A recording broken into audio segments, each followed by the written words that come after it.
morning.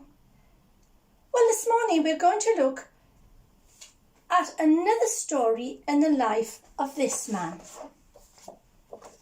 David. We've already done a couple of stories about his life. The first one was when he was just a young boy. In fact, he was a shepherd boy, and he lived with his father and his brothers, and he was the youngest, the smallest of all the brothers. And you know, God sent the high priest Samuel to anoint the next king out of these brothers, and he went through them one by one. There was always something not quite right for God, until he came to the youngest one on the end, David. And God said, yes, that's the one I want, the youngest one. He's the man I've chosen to be the next king of Israel. And Samuel and all the brothers were a little bit concerned and a little bit surprised about that. But you know, God always knows what he's doing. He never makes a mistake, not like us. Then we looked at another story about David. This was a bit later, and he was visiting his brothers in the army because they were fighting the Philistines. And David took some food for his brothers, and while he was there, the Philistine champion came out and invited somebody from the Israelite army to fight him. And if he won, then the Philistines would make the Israelites their slaves. And if the Israelite won, then the Israelites would make the Philistines their slaves. There was just one thing wrong. Goliath was absolutely huge. He was massive. He was about 9 feet tall. I've never seen anybody that big. I've seen some pretty tall people, but I've never seen anybody 9 feet tall. And of course, nobody in the Israelite army wanted to fight him. Apart from, yes, you've got it, David. And he wouldn't wear the king's armour. He said, no, I'm going to go with what God has given me, my skill with a slingshot and my knowledge that God is with me and he will help me. And that's what he did. And we all know the story, don't you? He took his slingshot. I'm not sure I'm going to be as good as David, but we'll give it a try. Well, I got him in the head, but not quite in the right place. And you know, we all know, don't you, that when the stone hit Goliath, he fell. And he was very, very dead. And all the Philistine army ran away, and the Israelites cheered for David, of course. And as time went on, Saul, who was the Israelite king, he became quite fond of David. And David could also play the harp. He was very good, and he used to make up songs. We call them psalms. And he would sing to King Saul and soothe him when he was troubled and when he was a little upset and a little unhappy. And Saul had a son called Jonathan. And that's the story we're going to look at today. Jonathan, Saul's son, and David were very, very good friends. They did lots of things together. They were really, really friendly. And you know, as time went on, Saul began to get a bit jealous about David because David was very popular. He was good looking. He was very sociable. He was a very good soldier, and the people loved him. And Saul didn't like it. And he even tried to kill David. And it was after one of these little episodes that David went into hiding because he was a little afraid that the king might do it again.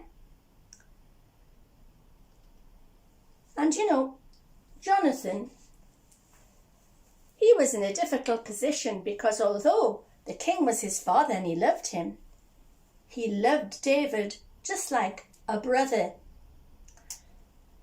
And there was going to be a big feast. So David says, I tell you what, I'll go into hiding. And when the big feast comes and I'm not there, if Saul asks, can you say that I asked permission to visit my family for the feast? So Jonathan says, that's what I'll do. He says, and if Saul gets really angry and you think it's really not safe for me to come, we'll have a sign and you can tell me to stay away from him. So they decided that that's what they were doing at the feast. Jonathan would tell Saul exactly what they planned. And there would be a sign. And Jonathan would take his bow and his arrows. And if he thought it was safe for David to come back, when he fired his arrows, he'd send the boy out and say, that arrow's a bit behind you, a bit towards me, not as far as that. And that was a sign that it was safe to come in. If it wasn't safe to come in, then he'd say to the boy, no, I think the arrow's much further out. And that would be a sign to David that it wasn't safe and he should stay away. So the time for the feast came. And of course, naturally, Saul asked where David was. And so Jonathan said, well, he asked if he could visit his family. So I didn't think there was anything wrong with that. And as the time went on, Saul got angrier and angrier and angrier. And he said, I'm going to find him and have him killed. He's nothing but a nuisance. And he was just very jealous, and he was afraid that the people might like David better than him, which they did actually. And so poor Jonathan was put in an awful position. Jonathan knew that David was God's choice to be the next king. That didn't matter because they were so close friends. In fact, they made a promise. And this is what it is. We have promised before the Lord to be friends, and he will be a witness forever. They made that promise to be friends before God. So God was a witness to it. Nothing could come between them. And so Jonathan took his bow and his arrows, and he took the little boy with him, and he said, right, here we go, see how. And he shot his arrow, and he got another one just to make sure.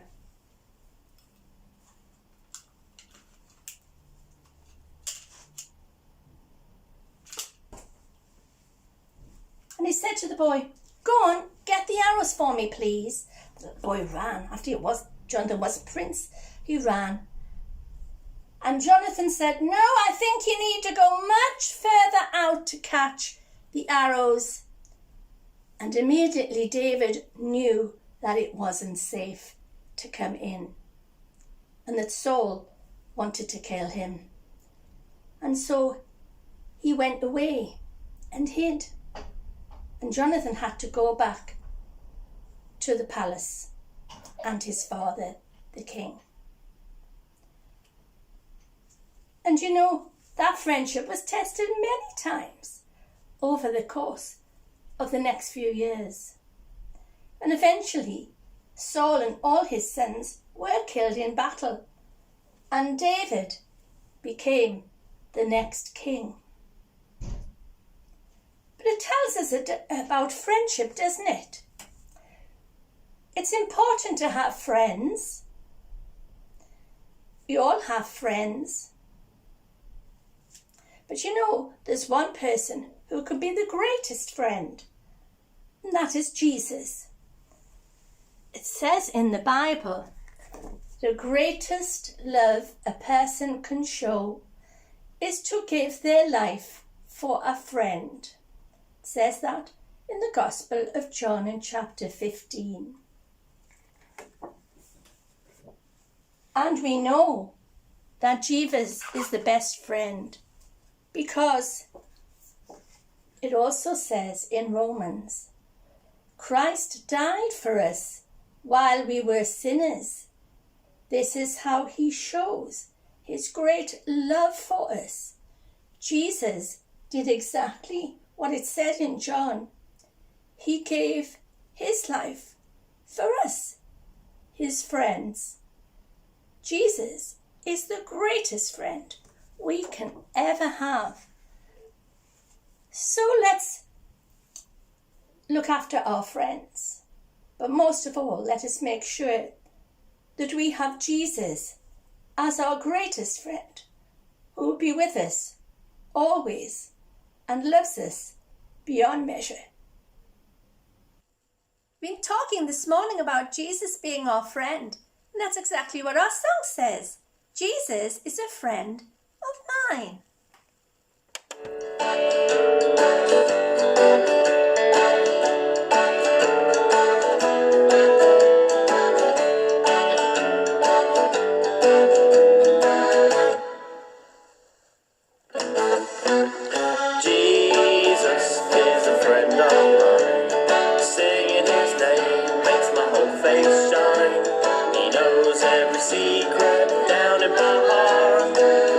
Is a friend of mine. Jesus is a friend of mine. Singing his name makes my whole face shine. He knows every secret down in my heart. Jesus is a friend of mine. When I am worried, he fills me with peace. When I am happy, he dances with me. He loves me and I love him. He's my very best friend, 'cause Jesus is a friend of mine. Singing his name makes my whole face shine. He knows every secret down in my heart. Jesus is a friend of mine. Take it away.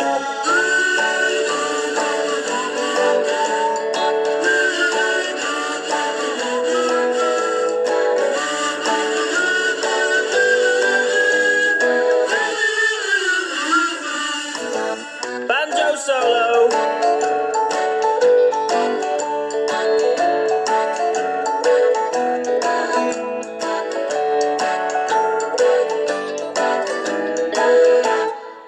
Oh yeah. When I am worried, he fills me with peace. When I am happy, he dances with me.